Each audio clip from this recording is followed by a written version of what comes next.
He's never fought us. Not us united. Oh!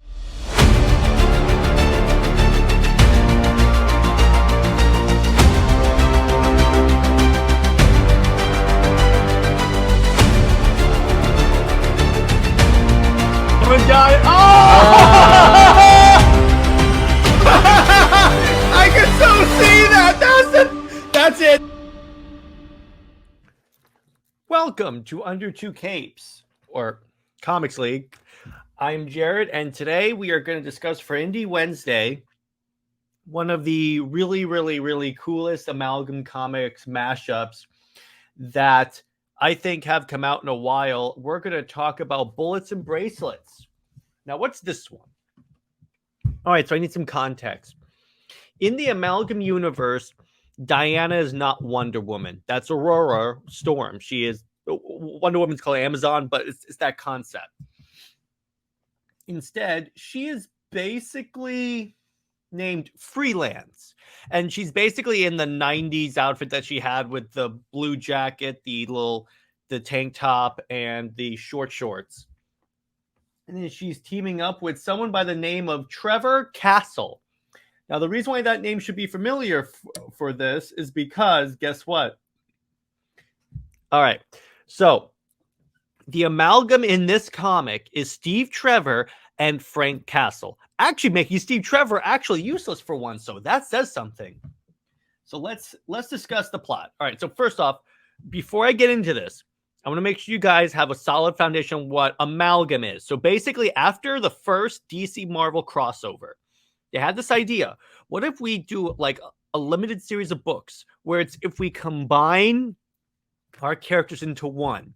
This is when you have, it's like, for instance, they combined Wolverine and Batman and created Darkclaw. Captain America and Superman is Super Soldier, and so on and so forth. Wonder Woman and Storm is Amazon, and technically like freelance, but Diana Prince is really freelance. So what's interesting, this is kind of dealing with something that's actually pretty cool, because this took place after after this story, what I'm about to tell you. So I'm wondering if DC was inspired by this Amalgam comic. After Infinite Crisis, when Wonder Woman killed Maxwell Lord, was it Infinite? No, it was it was during Infinite Crisis. But the point is, after she killed Maxwell Lord and Wonder Woman was on the run, she took a job as a secret agent, and she was Agent Diana Prince. And I think that could be what it could have been inspired by this. So let's get into this. All right. So the mashup. The Punisher's civilian name is Trevor Castle, a combination of Frank Castle and Steve Trevor, and that's really the only difference from the regular Marvel version. Yeah, really, because he's pretty much the Punisher. Diana Prince has some bulletproof bracelets, but otherwise left the Wonder Woman job to her adopted sister Aurora. She's in the Amazon issue, which we may cover next week. These two met up during their wars on crime, fell in love, married, had a son, and divorced. Now a new enemy has forced them to to team up again. And this issue is styled as the big finale of two stories. They basically made it like, so there was only like one or two issues per character, but they made it up like, oh, we've been publishing Amalgam Comics for so many years. But that was a way of like building the universe, like these comics have always existed. So moving on. So the plot. The pair's infant son, Ryan, has been kidnapped, and they've been independently led to a castle filled with ninjas. As they are led deeper into it, a trap is sprung by their ally-turned-enemy, James Rhodes, a.k.a. Monarch. Okay, Monarch was a villain in 0 Hour Crisis in Time, and James Rhodes is War Machine. He then triggers a boom tube and sends him to Apocalypse. Oh, wow. Captions quickly inform us that they've been here before during the Secret Crisis. Oh, nice.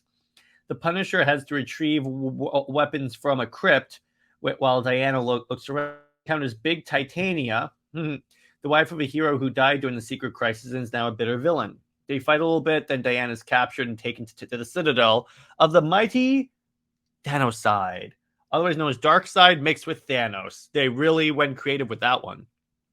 That's the other thing about Amalgam.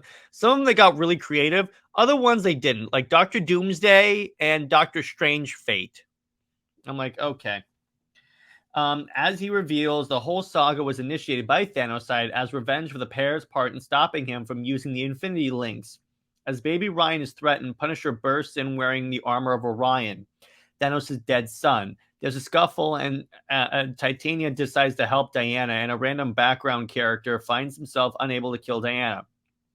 As the plans fall apart, Thanoseid uses his Omega I-beams to apparently incinerate the baby. Punisher gets mad and attacks the random background guy, yelling about taking a life for a life.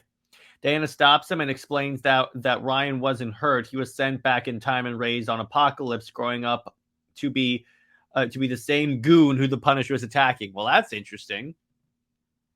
So in other words, so they basically, this is again, I wonder if Grant Morrison was inspired by this. So when Thanoseid hit the baby with the Omega sanctions and sent him back in time, he was raised on Apocalypse and became that random background character that the Punisher is attacking. It's interesting. The whole time, Thanoseid's plan was to make the Punisher kill his own son. Robbed of victory, Thanoseid teleports everyone home. Diana and the Punisher kiss because this amazing journey restored their love. So that's the basic plot. And what's interesting about this, of all the characters they could have picked, they pick Steve Trevor. Well, because they wanted to do the story of Wonder Woman, and this was back during the time when they were really trying to push Steve Trevor with Diana Prince, which is stupid because I've always felt he's better as a mentor instead of a love interest. I know my friend Britt can back me up on that. It just doesn't. He just doesn't work. And really, this also, I find it hilarious with characters like Thanoseid. I'm like, really? I mean, it's still cool, but I'm like, there are certain parts of this where I'm like, okay, did you even try? I mean, I know that sounds harsh, but I'm like, really, guys, Thanoseid. But besides that, it was a good story. I like the who time travel thing. For those who don't know, the whole hit by Omega beams and travel back in time, that's what Batman did in Final Crisis and maybe in the Snyderverse. So I'm just like, okay. I'm seeing a lot of stuff in this book and like the Amalgam Comics that clearly came out before Final Crisis and Agent Diana Prince and such, that I wonder if the creatives that wrote the later stories were inspired by these Amalgam books to make all these like points in the comics. It's just a thing to think about. That's where I'm going to leave it. So that's Bullets and Bracelets. I like this book a lot. You know, I may seem critical on it. Overall, I like it. I do like the idea of a Punisher and Wonder Woman team up. It actually would work out pretty cool. It'd be a very entertaining story. As for what's coming out next on Comics League, I believe Under Two Capes is going to be a collaboration where I have on someone that's not familiar with comics and explain to them the Flashpoint storyline to get some search engine optimization for the Flash. And this week on Movie Night, we're talking about The Amazing Spider-Man, which is the first Andrew Garfield movie. So that should be really fun. On that note, everyone, stay heroic, and I'll be sure to see you in the next one. Thanks. Bye-bye.